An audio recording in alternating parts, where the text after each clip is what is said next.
तो नमस्कार दोस्तों, मैं आशा करता हूँ सब बढ़िया होंगे। भाई एक दो चीजें हैं जो आपने नोटिस किया कि नहीं, मैं आपको बताना चाहता हूँ। अभी जो हमारा यूपीपी का पेपर चल रहा है, मैं एक दो चीज नोटिस किया हूँ जो कि बहुत ही चेंजमेंट है। मतलब यूपीपी पूरी तरीके से चेंज हो चुका है। अब वो जो पहले पेपर होता था, जो पहले एग्जाम होते थे हमारे, अब वो नहीं रह गया। अब दो तीन चीजें क्या है मेरे भाई, जैसे पैटर्न हो गया, जो क्वेश्चन का जो वेटेज था और जो लेवल था, मतलब एक होता है लेवल और वेटेज, और जो सिलेबस है, जिस सिलेबस में पहले पूछता था, जो इसका सिलेबस है यूपी का हमारे, उससे कुछ चीज़ों को बाहर कर दिया गया और कुछ चीज़ें मतलब एक आध दो चीज़ें एक्स्ट्रा पूछी गई हैं।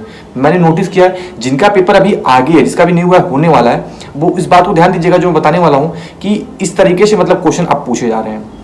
तो मेरे भाई सबसे पहले स्टार्ट करते हैं कि इसका वेटेज जो है, मतलब देखिए मैं आपसे बात करने वाला हूँ कि जो जीके जीएस और हिंदी का था ये तो सब ठीक है, बट रीजनिंग और मैथ का जो मतलब वेटेज था, जैसे हम जानते थे कि रीजनिंग के मतलब मैथ्स की कुछ क्वेश्चन थे जो कि रीजनिंग बेसिस पे आते थे, जो कि हमारे जो रीजनिंग थे लगभग 55 हो जाते थे मैथ्स के कुछ क्वेश्चन को लेके, क्योंकि वो रीजनिंग के ही पार्ट थे।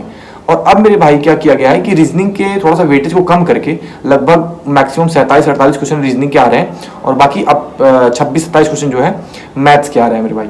तो अब इसको वेटेज का बहुत बड़ा एक मतलब चेंजमेंट हो गया है। और दूसरी चीज़ मेरे भाई सिलेबस, जैसे सिलेबस में कुछ चीज़ें मतलब जो दी गई हैं वो नहीं आई हैं, जो चीज़ें नहीं दी गई हैं एक दो चीज़ें ऐड कर दी गई हैं। मैं आपको बताना चाहता हूँ कि इसमें कौन सी चीज़ें नहीं आई हैं। जैसे कि सब कुछ जानते हैं हम लोग, आपने भी देखा होगा कि यूपी जीके से हमारा जो वेटेज है लगभग 7-8 क्वेश्चन मतलब आते थे, पिछली बार भी आया था। और इस बार का क्या है, इस बार किसी शिफ्ट में आ ही नहीं रहा है, और किसी शिफ्ट में आ रहा है तो केवल 1 से 2 क्वेश्चन मैक्सिमम जा रहा है यूपी जीके का।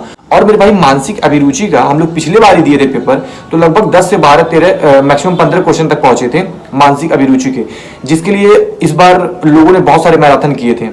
और मेरे से भी बहुत से लोगों ने पूछा था कि भैया मानसिक अभिरुचि किस बुक से पढ़ें और कहाँ से पढ़ें। मैंने खुद कहा था भाई यूट्यूब पे बहुत सारी वीडियोस हैं, आप देख लो वहाँ से। तो लोगों ने मैराथन वगैरह बहुत सारे किए थे। और अब क्या हुआ है कि मानसिक अभिरुचि को तो जैसे मालूम हो रहा है कि हटा ही दिया गया सिलेबस से पूरा बाहर। और अब देखिए एक्स्ट्रा क्या चीजें ऐड की गई हैं, मैं एक ही दो पॉइंट देखा हूं, ज्यादा नहीं दे पाया हूं, और बाकी और भी हो सकता है मे बी। बट जैसे जो मैथ्स में एक प्रोबेबिलिटी चैप्टर होता है, जैसे हम लोग पढ़े होंगे 10th-12th में, जो प्लेइंग कार्ड्स वाला होता है, कार्ड पे बेस होता है, जो हमारे प्लेइंग कार्ड्स होते हैं कार्ड पे बेस होता है वो क्वेश्चन, तो उसमें से एक दो क्वेश्चन मैंने देखा है न्यू आए हैं।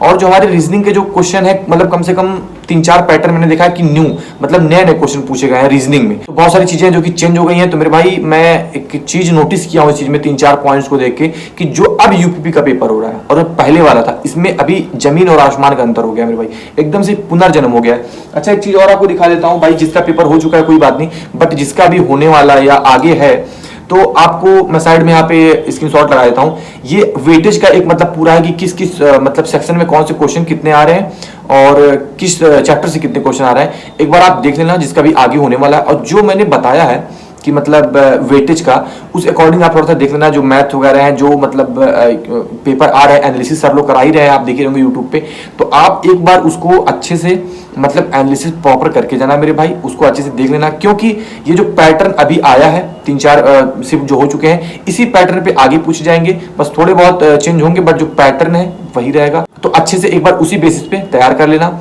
बहुत ही बेस्ट रहेगा। और क्या ही बताया मेरे भाई, बस यही था कि मतलब अभी जो यूपीपी का पैटर्न है पूरी तरीके से चेंज कर दिया गया है। और अब इस शिफ्ट को देखते हुए मतलब 2-3-4 शिफ्ट हो चुके हैं जिनका आगे पेपर है, भाई एक बार अच्छे से देख लेना इसी शिफ्ट को और एनालिसिस कर लेना, तब पेपर देने जाना और अच्छे से देना पेपर भाई। और डरना मत, बिल्कुल कॉन्फिडेंट रखना है अपने ऊपर, क्योंकि डरोगे तो भाई जो आप क्वेश्चन 3-4 और एक्स्ट्रा करके आने की बजाय आप 2-3 क्वेश्चन कम कर दोगे। क्योंकि हमारा जो कॉन्फिडेंस होता है बहुत इंपॉर्टेंट रखता है हमारी मतलब स्पीड में और हमारी जो सिलेक्शन होता है उसकी तरफ बढ़ने में। तो मेरे भाई अच्छे से मतलब पेपर देना, जो भी होगा रिजल्ट अच्छा होगा। तो मेरे भाई मिलते हैं नेक्स्ट वीडियो में, तब तक bye bye and take care.